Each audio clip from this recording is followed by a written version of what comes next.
The new Biden administration has been reversing many of the Trump administration's policies in areas such as immigration and energy, but when it comes to confronting China's actions in the South China Sea, at the highest levels of power the song remains the same. In its opening weeks, the Biden administration has signaled it will continue many of the Trump administration's hardline policies toward China. And it has not backed off heavy naval presence in the Indo-Pacific region, after a U.S. ship conducted Freedom of Navigation Operation (FONOP) earlier this month. Then Tuesday the Navy announced that two carriers were operating together in the hotly disputed South China Sea. The destroyer John S. McCain transited the Taiwan Strait February 4, which China denounced as a provocation, and the following day the McCain performed a FONOP challenging competing claims in the disputed Paracel Islands, a patrol that was accompanied by what experts noted was an extraordinarily detailed explanation. Then on February 9, China's foreign ministry slammed the Navy's two-carrier exercise in the South China Sea, saying it was not conducive to peace and stability in the region, and that China would work together with regional countries to safeguard peace and stability in the South China Sea.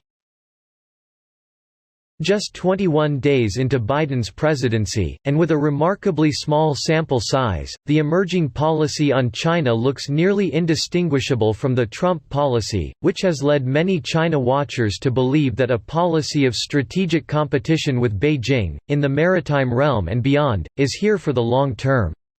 Or at least for Biden's. What we're seeing across the board is a new administration that isn't going to throw it out of the playbook of the last 4 years and that accepts sort of the logic of prioritizing China and competition towards Beijing, said Eric Sayers, a vice president at Beacon Global Strategies and a former Asia hand at the Senate Armed Services Command, and at U.S. Indo-Pacific Command. They're saying, hey, we're going to have our own grammar, we're going to do things a bit different and put our priorities in different places, but at the same time they haven't backed off from some of the areas that their skeptics said they would. There is continuity in the South China Sea, but it's continuity of the Trump approach, not a return of the Obama approach. Critics have argued that the Obama administration failed to take stronger measures to oppose China's increasingly aggressive stance in the South China Sea, and was slow to react as China began building military bases on disputed features there. But Biden's approach appears more assertive. In the wake of the McCain's FONOP in the Paracels, the Japan-based U.S. 7th Fleet released a detailed statement February 5, specifically calling out a Chinese claim that dates to 1996, and would extend China's territorial sea out to the features there. By extension, this logic would grant them most of the infamous yet ambiguous 9-line claim seeking expanded rights. Unlawful, and sweeping maritime claims in the South China Sea pose a serious threat to the freedom of the sea, including freedoms of navigation, and overflight, free trade, and unimpeded commerce, and freedom of economic opportunity for South China Sea littoral nations, the 7th Fleet statement said. China has never fully articulated what rights it claims in the South China Sea. China's Paracels claim led to a violent clash with Vietnam in 1974 that left China in de facto control of the features, though it has remained contested ever since. That claim almost certainly infringes on Vietnam's rightful exclusive economic zone, which, under the UN Convention on the Law of the Sea, extends 200 miles, said Brian Clark, a senior fellow at Hudson Institute and former senior aide to the Chief of Naval Operations. What they've been trying to do is argue that the Paracels are an extension of China and, therefore, allow you to draw a straight line around the features, Clark said. So, this essentially supports their argument about the 9-line, because the Paracels are south of Hainan Island. Essentially, you've got this extension of Chinese sovereignty well into the South China Sea as a result of drawing a straight line from the Paracels to Hainan to the Chinese mainland. And then it's the same thing on the other end of the Chinese coast, which infringes on the exclusive economic zone that rightfully belongs to Vietnam. In response to the McCain FONOP, a spokesman for China's Ministry of Foreign Affairs offered a muted response, saying China monitored the operations, and called on the United States to have a more constructive role in the region. China will continue to stay on high alert and is ready to respond to all threats and provocations at any time, and will resolutely safeguard its national sovereignty and territorial integrity, said Wang Wenbin, the spokesperson. We hope the U.S. side will play a constructive role for regional peace and stability, rather than the opposite.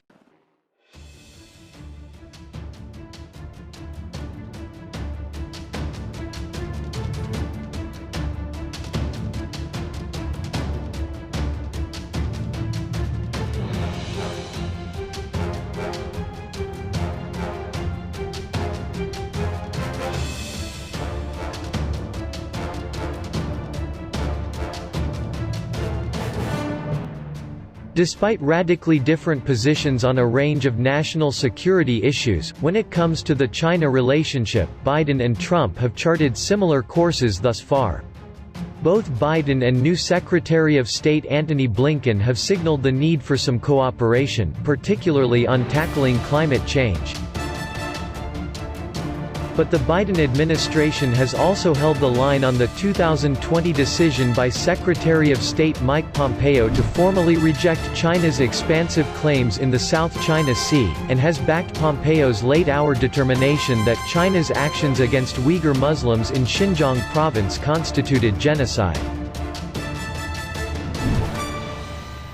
During calls with counterparts in Vietnam and the Philippines, new Secretary of State Antony Blinken made clear the U.S. was not backing off its rejection of excessive Chinese claims of maritime rights and that the U.S. was committed to maintaining a rules-based order in the South China Sea.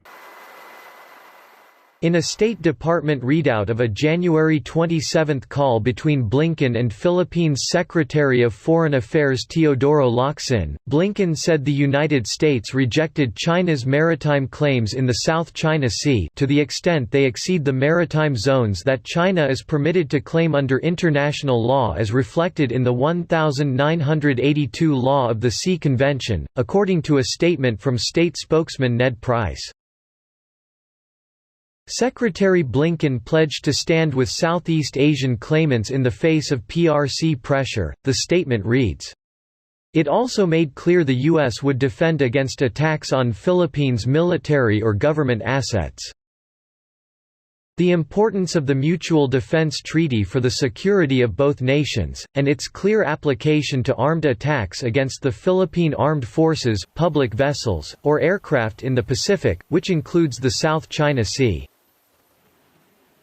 The direct language and restating of U.S. policy so early in the Biden White House was a deliberate signal that there has been no significant shift in policy with the new team, said Bonnie Glaser, who leads the China Power Project at Center for Strategic and International Studies.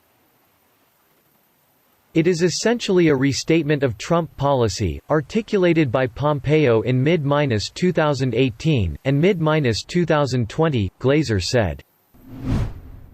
It reaffirms that the Mutual Defense Treaty applies to the South China Sea and that the U.S. opposes Chinese maritime claims that are inconsistent with UNCLOS. The fact that U.S. policy was stated very clearly within the first week of the Biden administration demonstrates U.S. commitment to alliances and U.S. willingness to push back against Chinese actions in the South China Sea that undermine the interests of the U.S. and its allies and partners.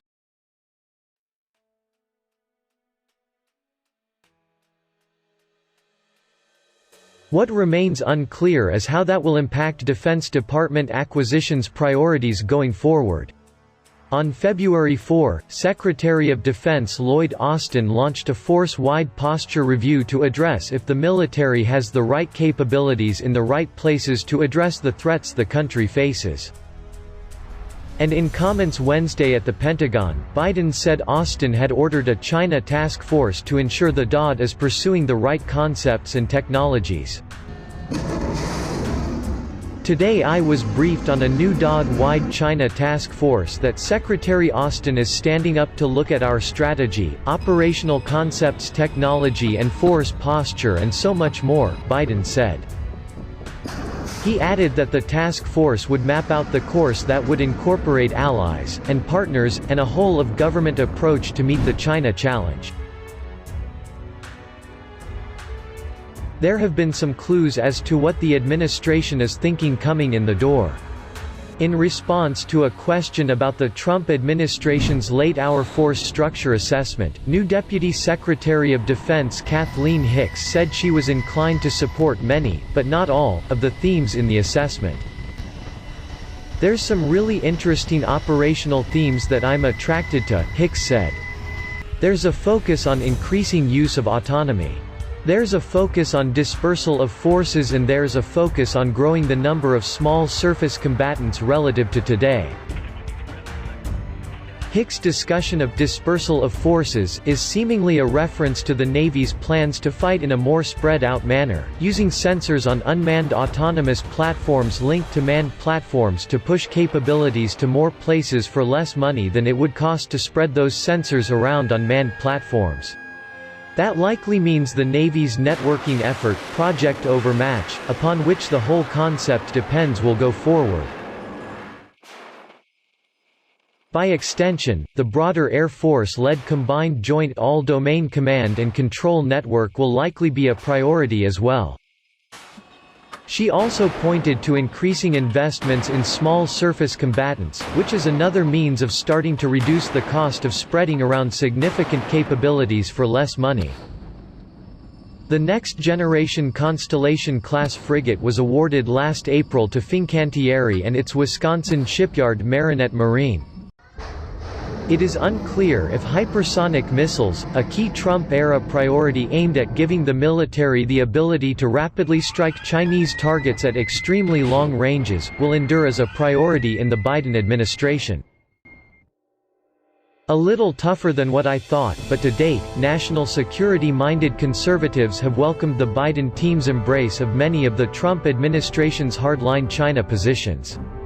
In his confirmation hearing, Blinken drew some distinctions between his views on the China relationship and the Trump administration's, but largely said he agreed with many of the steps the previous White House took, including the recent declaration that China was engaged in genocide against the Uyghur population in Xinjiang. The response seemed to catch Sen. Lindsey Graham, R. South Carolina, off guard.